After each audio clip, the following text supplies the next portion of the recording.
So the place where I want to begin today, which is our third get together, is to reiterate something that we talked about the other week. Ada, right? Ada? Ada's frozen. Aida. Aida. Oh, okay. All right. Aida. Thank you. Aida. I can do Aida. Oh, look what I got. wasn't sure if that was correct. Ooh, can you see? Ah, There you got the books. I got the books. Okay. Aida raised a question about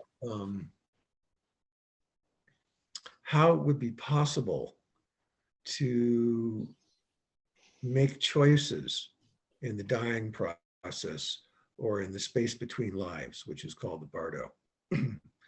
And she asked something about, was will necessarily involved in that? And my response to that was mostly along the lines of, I think it's a matter of habit, that when we practice, we develop tendencies or habits, which is actually karma, positive karma, to influence how we respond to what's happening in the dying process and in the in-between, the bardo process. And of course, I say how we or I respond, which is already a completely tricky word because of the question of what is going on for a person at that point, or any point in the in-between or the dying process, because the process is all about becoming less and less of what we ordinarily are. So I'll review that again for folks that are new. But my response was that it's mostly a matter of habit or karma, that if we've practiced certain ways of being or acting or reacting or having certain kinds of motivations or intentions, that those can predominate during the dying process. And those can predominate in the bardo process between this life and the next. And when I said that because it made sense to me. But later on, I remembered that I had read that that's what the Dalai Lama had said, or in this book, Mind of Clear Light, Advice on Living Well and Dying Consciously. And I thought, well, that's great. I'll find the quote and I'll begin this evening's class with that quote. So I've looked through this book 4 times now to find that quotation. And of course, I can't find it. I know it's in there, but I absolutely cannot find it. I don't know that there's some sort of cosmic or spiritual message embedded in that. I hate to say I know it's there and I know he said it when I can't find it, but I'm going to say it because I do remember it pretty distinctly. But anyhow, that's the answer to your question. And it makes the point of why practice is so important in life. Because what we're doing with our meditation practice, and whatever that meditation practice is we are laying down habit patterns, to use the Western language, or good karma, if you like that language. Or if you want to get very technical about it, we're creating positive seeds that will sprout into certain attitudes and behaviors. The technical term for those is bagchak, which I'm mispronouncing, but that's the Tibetan. So when Anil listens to this recording, he's at a wedding reception tonight, but he said he would listen to this recording. He was here this afternoon and we were talking about that. And he said, well, those positive behaviors, those habits that we accumulate, they're like seeds, because I had used the metaphor of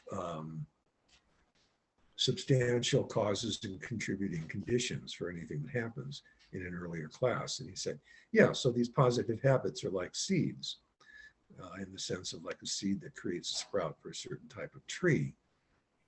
And I said, yeah, that's a very good metaphor. But then I'd forgotten that there's actually a technical Tibetan term for those seeds.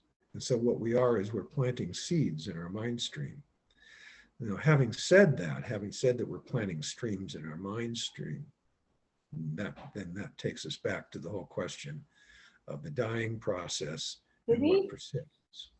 You have a question, Yana? No.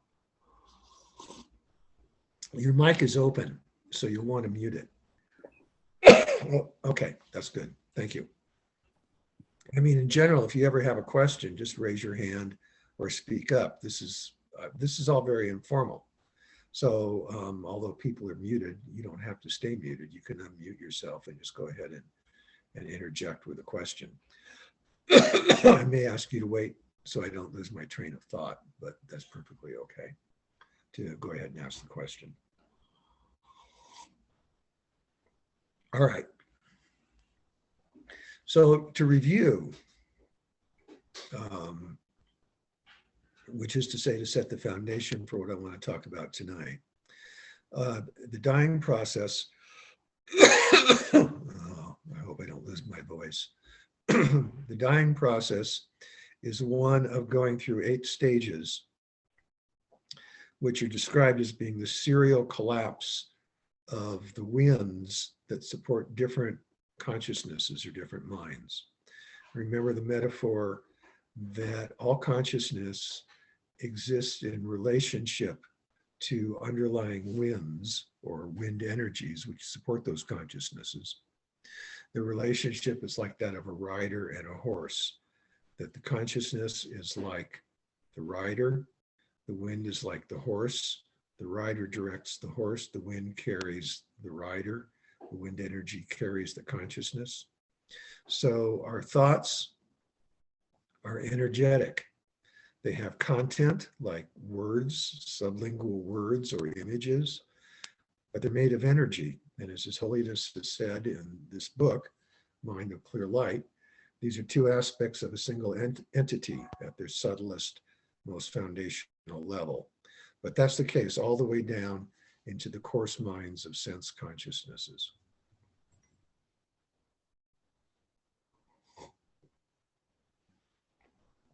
As we die, the coarser consciousnesses collapse, and as they collapse, subtler and subtler consciousnesses are revealed. Aida, what was your question? I don't want to interrupt your train of thought, but this popped into my mind. So the Buddha also has his consciousness, has a wind. It rides on a wind. The Buddha's stream consciousness. Buddha consciousness has a wind? Yeah, it rides on a stream. Yes. So the way His Holiness describes this is he says, the consciousness of a Buddha, in the sense of Buddha nature, not necessarily if we're talking about Shakyamuni, for example, that if we're talking about the Buddha nature in every individual, that's the subtlest consciousness of the clear light. And it rides on a very subtle wind. That subtle wind is a substantial cause of the Bardo body, the body that's associated with the consciousness of the between state. But if you're talking about Shakyamuni Buddha, well, he has a physical body, or had a physical body like everybody else. So he had all those coarser and coarser kinds of winds and consciousnesses down to the ordinary level of sense consciousness, because he could see people, he could hear people, he could talk with people, which means he could obviously think and form words. So he had all the standard kinds of consciousness, although in a very different context. And he presumably perceived everything in a different way, but nevertheless, he had an ordinary body. And at the time of his dying, according to the sutras that are in the Pali Canon, he said all the monks around him and the nuns around him were grieving that he was dying. And he said, well, look, I have a compounded body just like everybody else, and all compounded phenomena disintegrate, including this body that I have. So that I'm dying is to be expected. And don't grieve, he also said, because I've left you all these teachings, and these teachings are the most important things. So follow my teachings, even if I'm not here physically, which of course didn't change the fact that they grieved about the fact that he was dying, but nevertheless. So did that answer your question, Aida? You're frozen again, so I can't tell. Well, my mind is just in dialogue. Can you? And now you're breaking up. My internet is unstable right now. But I wanted to mention the Pure Lands. That kind of mind stream. It also has wind, right? Because there are Buddhas there. Does that make sense? Because you're breaking up, I lost a lot of what you were saying. Oh, I'm sorry. I'll stop. You could send me a text. That's okay. I'll keep quiet. Well, okay. I'm sorry. I would have wanted to answer your question if I could have heard the whole question. Okay. You know, you have my email address, and after class, if you want to send me an email, go ahead and do that. Do you have my email address? Yes. Yes, you do. Okay. So go ahead and send me an email with your question, and I'll answer it after class, if I can, if I know the answer. Okay. So there's this serial collapse, and I've talked about this. According to the traditions, the earth element dissolves or fails or dissolves or collapses into the water element into the fire element. And here we're talking about the physical constituents of the body, according to the traditional Asian view of things. Where it gets very interesting is when the fire element collapses into the wind element. And here there's a difference between wind as a physical element that supports the body or as an aspect of the body, and the wind energies, or the lung in Tibetan. Okay, there's a distinction between them because there's the wind energy that supports wind. So it can be a little confusing. When it collapses, when it fails, when it's absorbed or dissolved, it collapses into consciousness. It collapses into mind.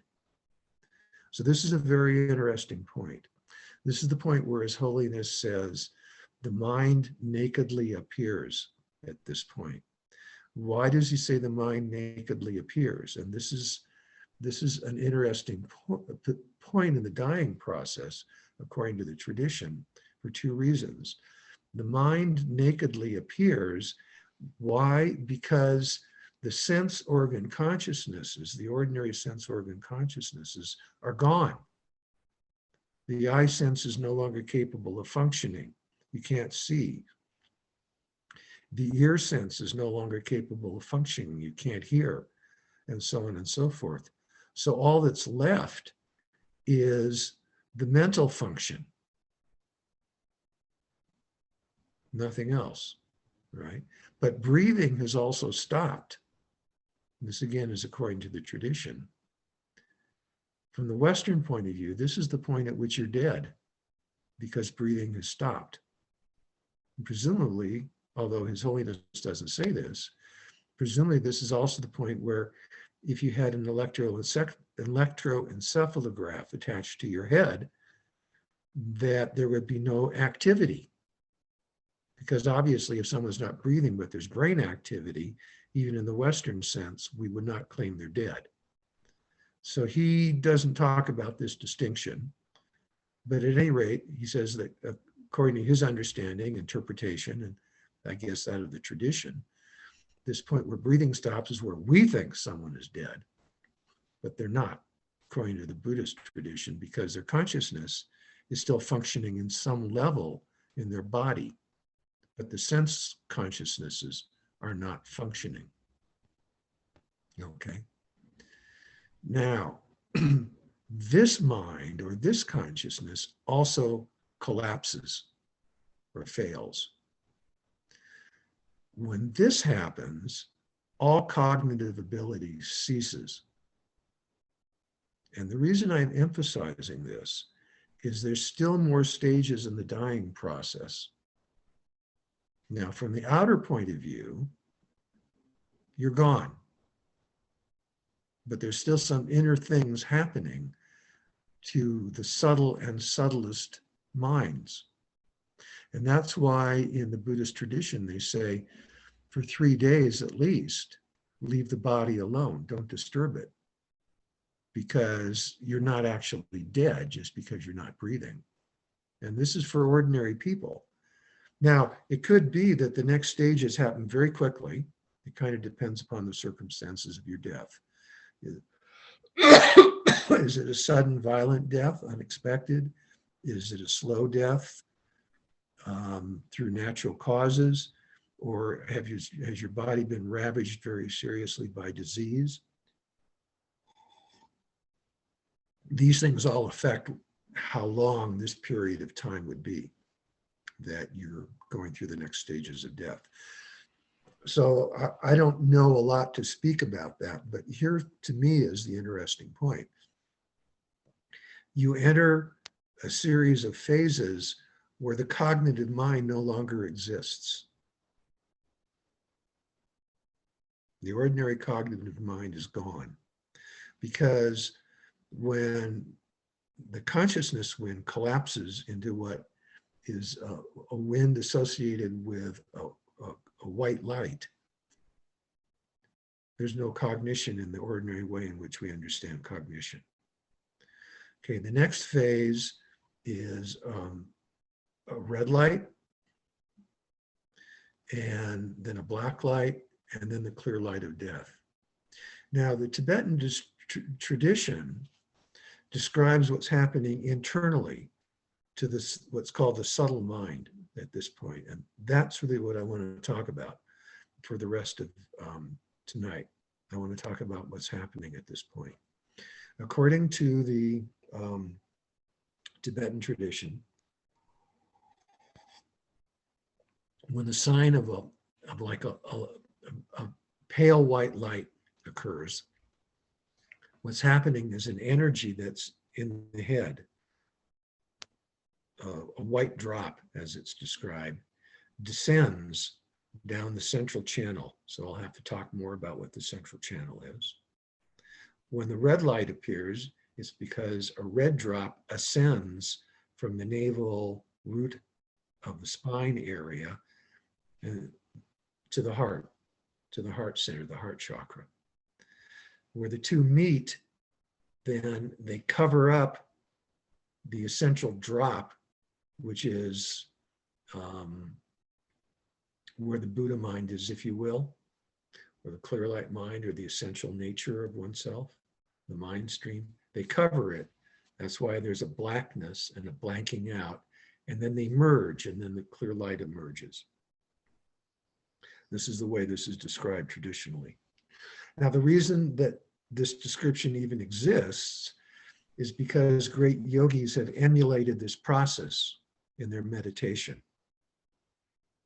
And the reason they emulate this process in their meditation is because they want to enter into the clear light without dying, enter into the clear light with intentionality, with a certain motivation and a certain type of consciousness, so they can meditate on the emptiness nature of the clear light itself, which is the most powerful kind of meditation possible.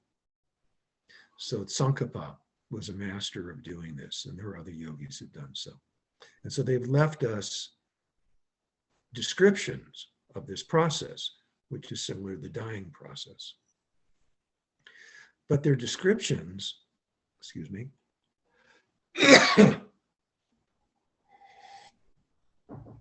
their descriptions talk about these drops, these subtle winds and channels, and that's what I want to talk about tonight. So I think most people have heard about this idea of a channel that runs. It sort of runs parallel to the spinal column, right? There's sort of a relationship in space, if you will, between this subtle energetic channel. And then there's supposed to be two channels, left and right, sometimes called lunar and solar, Ida and Pingala in the Sanskrit. In the Tibetan tradition, it said that these two channels begin here, run over the top of the head, and then down in front of the spine to the base of the spine. And that at various locations, they wrap around the central, not the spine, but the central channel. So they do so at the top of the head. They do so at this level, like the third eye level, in the throat, in the heart, below the navel. But this is against the spine, but this is like below the navel toward the spine. In the sexual area, depending on what kind of sex organs you have, and then at the base of the spine. And these are the traditional location of what are called chakras. They're also called lotuses. Chakra means wheel, all right? And they're described as having various petals or channels coming out from them in some traditions. So the question is, what are these? How real are they? And how real are the energies that move through them? And what are the drops that are in them? And all the traditions of Asia talk about these in one way or another. In Chinese medicine, they talk about them, although they describe them a bit differently. In the Indian yoga systems, they talk about them, but they sometimes describe them differently.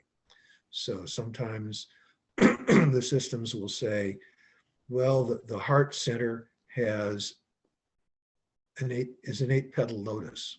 It's like an 8-petal lotus, or it has loops around it from the two the two side channels, which loop around to create sort of a configuration of 8. But other systems describe them differently. So the question is, how real are they? And I think the answer to that question is that there's something going on there, but what it appears to be somewhat depends upon what you think it's going to be when you are having the experience. It's what you bring to the experience. So today I had this conversation with a friend of mine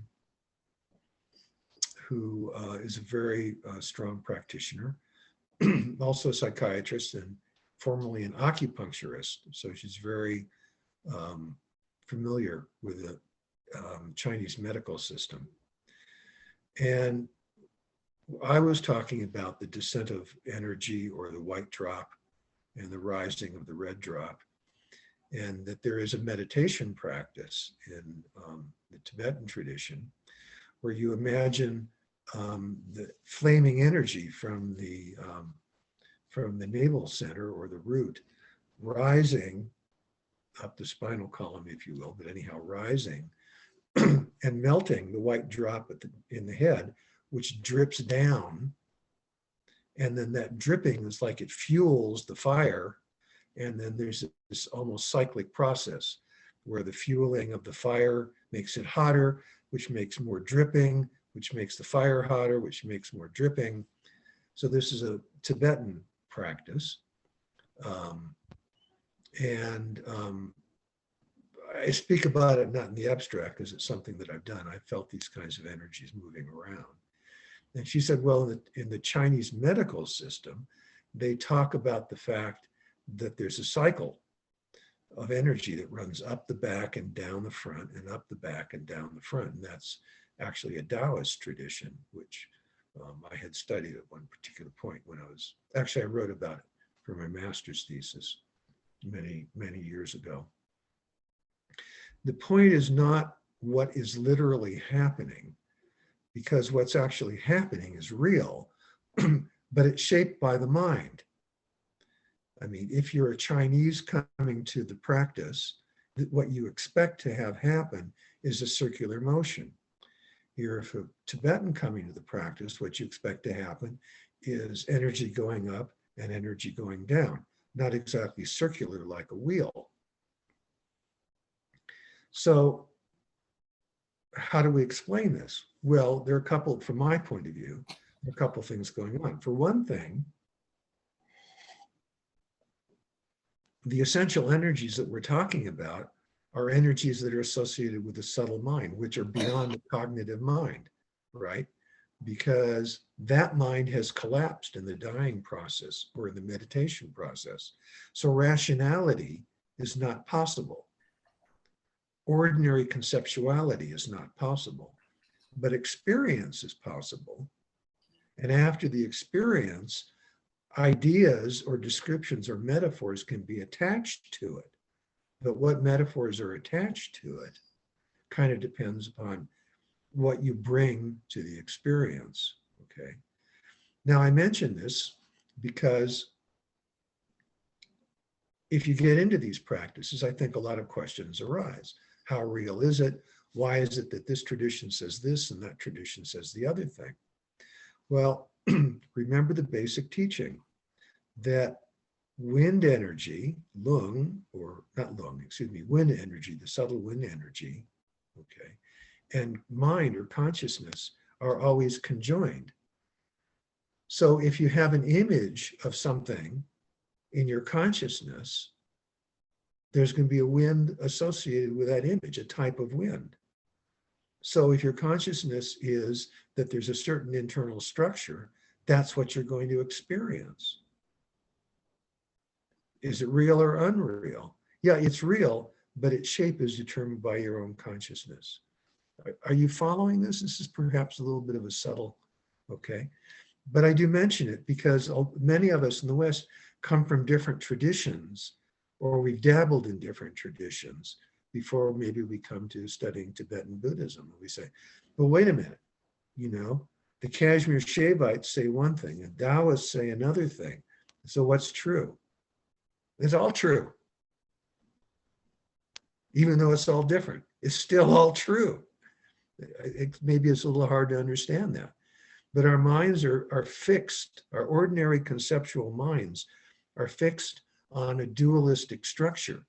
It has to literally be one thing or it has to be another thing. It can't be both.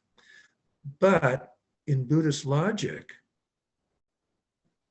that's unraveled. You know, in Buddhist logic, well, as the Heart Sutra says, it's not is. If you say is, exists, that's incorrect. You have a misunderstanding. If you say something literally is, you have a misunderstanding. If you say something literally is not, you also have a misunderstanding. All right. In Western logic, it's A and not A. Those are the only choices in Aristotelian logic. Okay. Buddhist logic goes a bit better than that. There's an option for both A and not A, which is denied as an existential reality, and neither A nor not A, which is also denied as an existential reality. Where does that leave us? It leaves us with a recognition that the ordinary cognitive mind is not capable of grasping the realities that are more subtle than itself. And in the description of the dying process, it becomes clear why that is. Because when you encounter these energies directly in the dying process or in advanced meditation processes, the cognitive mind has already ceased. It's either failed because you're dying, or it's been blocked or set aside or restrained because of your meditational practice. Okay, so does this make sense? Okay, so the experiences are there, right?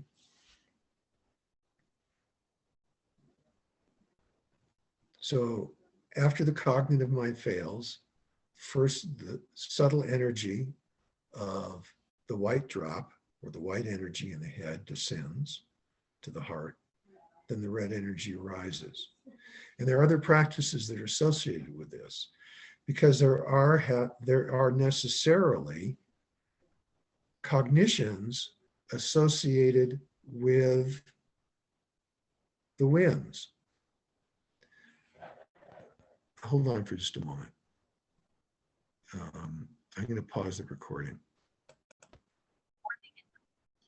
Okay, so back to the main point. There's a little bit of an interruption here that I had to deal with.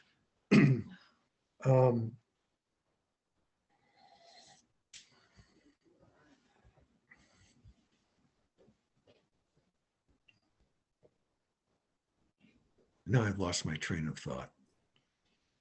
Can I help you? Yeah, Maybe this might help you. This came to mind. Not being, not being. right. Right. So the cognitive sense? process, right. The cognitive process has failed, and we only have, I remember what I was going to say next, right. We only have these metaphoric ways of understanding things. But there are also always cognitions, excuse me, that becomes it becomes a problematic word at this point.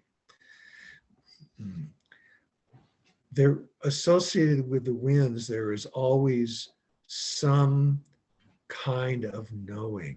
It may not be the usual cognitive knowing, but there's usually some kind of knowing, and it might be a metaphoric knowing. So for example, I was taking a class from Zopa Rinpoche. We were studying the life of Tsongkhapa in the biography by Thupten Jinpa, which is, if you have the opportunity to read it, a wonderful book, Thupten Jinpa's biography of Tsongkhapa. Are you reaching for that, Bob? You're going to show it? Oh, what's that? No, something else. Okay, never mind. Oh, you're cleaning your glasses. Okay. He mentioned that there are practices in highest yoga tantra that are associated with the three major centers of the heart, the white drop in the head, and the red drop at the base of the spine or in the navel center. And he said something that I had never heard before, but I'll share it with you, which is that the practice of Chakrasambhara is associated with the red drop in the navel area. The practice of Guhya Samaja is associated with the white drop in the head, and the Yamantaka was associated with the drop in the heart, the life-sustaining drop in the heart, which I found immensely interesting. So if you wanted to cultivate these different energies, there's specific practices for that. And you work with these images, and that's how you cultivate these energies.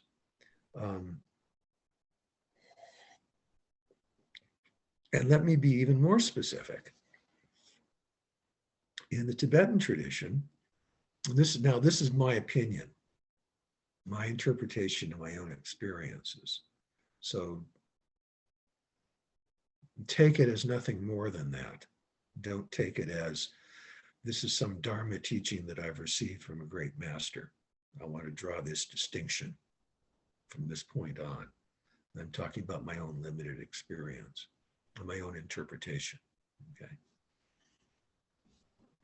A lot of the meditation practices in Tibetan Buddhism involve images of deities, to use that translation, or yidam would be the better term in Tibetan.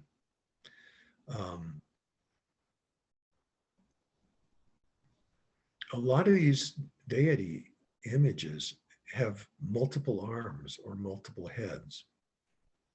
And that seems a little bit mysterious. What's that all about? So my interpretation of that is that they are the personification of the lotuses or the chakras. So for example, a deity that has 4 arms and 2 legs, right? That makes 6 appendages, right? That's associated with the heart. Take it for what you want, you know.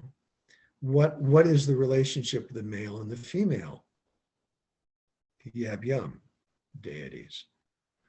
Consciousness and wind. The female is like the wind energy, and the male is like the consciousness energy, which are conjoined. And these things are all presented to us symbolically as personifications. So I don't know if this is true or not, just my own interpretation as a way of sort of understanding the metaphoric aspect of these deity images. You might want to think about it. I don't know how far it'll get you. Maybe not very far. Maybe it's completely incorrect. But anyhow, my own thoughts on that particular subject. Okay. But the main point is that there are practices in the tradition which allow us to work directly with the winds, and in that way prepare for our own passing. So in Highest Yoga Tantra, it said that there are 2 levels of practice, what are called the generation stage and the completion stage. In the generation stage, you work with the image of the deity and its palace, its environment.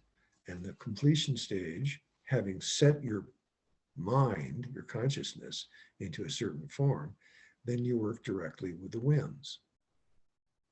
So what is the deity? So I've described it in one way. In this book, His Holiness describes the deity in deity yoga in another way. He says it's a manifestation of the clear light mind emerging in the form through a compassionate motivation, emerging in the form of a wisdom being, which is the deity. So the clear light mind takes the form of the deity. The blissful mind of the clear light takes the form of the deity. And that's what you meditate on. Okay. Maybe this is all very confusing because people aren't practicing at that level, but there are a lot of practices in the Tibetan tradition which occur at lower levels, the lower tantras. So you might be practicing with Tara. You might be practicing with Manjushri. You're still laying down the karmic seeds, if you will, or the tendencies that would be with you in the dying process. And so that's very important. So you may not be practicing highest yoga tantra. You may not experience any of the internal winds moving or anything like that. But if you're laying down these strong habit patterns, then they stick with you as you progress through the dying process. And that's really the essential point. In addition to having the correct motivation, because that's very important. I mean, within the Tibetan tradition, which is a Mahayana tradition, you need to have the motivation that you're doing the practice for the benefit of all beings. Right? And that you need to carry that motivation with you into the dying process. And that you also need to understand the nature of emptiness and carry that with you into the dying process, so that you understand that all the things that you experience in their essential nature are without inherent existence. They're not fundamentally solid. They're not really as they appear. And that would refer to anything, including, by the way, even the deities, whose nature is emptiness, or the winds, whose nature is emptiness. That would be the most profound insight to carry into the dying process, if you could do so. Okay, this is the point where my voice is giving up.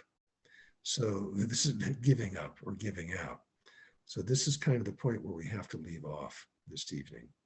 And I'm not sure where we would pick up again in the fourth and the last class of this series, but I've given you a lot of information this evening that may be new to you, that you may want to think about, and you may want to bring questions to our next class, or you may want to send me an email and say, would you talk about thus and such? Or you could mention that now. Would you please talk about thus and such in the future? Aida, yeah. Yes. Can you hear me well now? Yes, better. Okay. Perhaps we could talk about, you talk about the practice and getting familiar with it. And what I found in the Dalai Lama's book, this one, Yeah. is the 5 forces The to 5. enhance that practice. But I just scanned through them. Perhaps we can talk about those. What page is that? This is on page 109.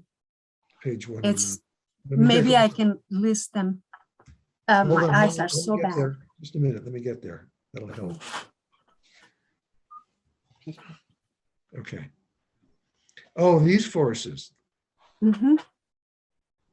Okay. Why You know, don't we talked about becoming familiar. Yeah. The first one is the force of familiarity. Right. And the second one is the force of directing the future, which you were talking about too.